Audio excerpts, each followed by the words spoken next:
Dear friends, அனைவருக்கும் வணக்கம். எனக்கு தெரிஞ்ச ஒரு ரிட்டையர்டு பர்சன் தன்னுடைய பணிக்காலத்தில் வந்த வருமானத்தை எல்லாத்தையுமே ஊரில் நிலமாகவும் தோட்டமாகவும் முதலீடு பண்ணிட்டாங்க. ஸோ இப்போது 70 வயசுக்கு மேலே அவருக்கு ஒரு எமர்ஜென்சி ஒரு 5 லட்ச ரூபா பணம் தேவைப்படுது. இப்போ அவர் அந்த இடத்த அடமானம் வச்சு கடன் வாங்க முடியாது. ஏன்னா 70 வயசுக்கு மேலே உள்ளவங்களுக்கு கடன் கிடைக்காது.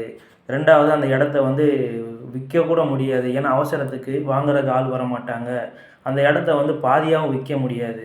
ஸோ இப்படிப்பட்ட ஒரு இக்கட்டான சூழ்நிலையில் தன்னங்கிட்ட நிறைய சொத்து இருக்குது. பட் அதை அவசரத்துக்கு பயன்படுத்த முடியாத சூழ்நிலையில் அவர் மாட்டிக்கிட்டார். இதை ஏன் அப்படின்னு சொன்னால், நமக்கு இந்த லிக்விடிட்டி அப்படின்னு சொல்லுவாங்க. நம்ம அவசரத்துக்கு பணமாக்கக்கூடிய சொத்துக்களில் அவர் முதலீடு பண்ணல. எல்லாமே நிலமாக முதலீடு பண்ணியிருக்காங்க. ஸோ அவரால் அவசரத்துக்கு பயன்படுத்த முடியல, அடமானம் வைக்க முடியலை. இதிலேருந்து நீங்கள் கற்றுக்கிற வேண்டியது என்னென்னா, நீங்கள் உங்கள் ஓய்வு காலத்துக்கு சரியான முறையில் சரியான முதலீடுகளில் நீங்கள் முதலீடு பண்ணணும். இந்த மாதிரி எல்லாத்தையுமே ஒரே சொத்துக்களில் முதலீடு பண்ணுறதுனால உங்களுக்கு பல சிக்கல்கள் வரும். இதுவே அவர் பாதி பணத்தை மியூச்சுவல் ஃபண்ட்லேயும் பாதி பணத்தை நிலமாகவும் முதலீடு பண்ணியிருந்தாங்கன்னா, இன்றைக்கி மியூச்சுவல் ஃபண்டில் இருக்க பணத்தை அவருக்கு எவ்வளோ தேவையோ அவ்வளோ எடுத்துக்கலாம். ஸோ அதனால் இந்த மாதிரி தவறுகள் நீங்கள் பண்ணாதீங்க. உங்களுக்கு ஓய்வு காலத்துக்கு சரியாக எப்படி முதலீடு பண்ணுறது அப்படின்னு சொல்கிறதுக்கு என்னை தொடர்பு கொள்ளுங்கள். நன்றி.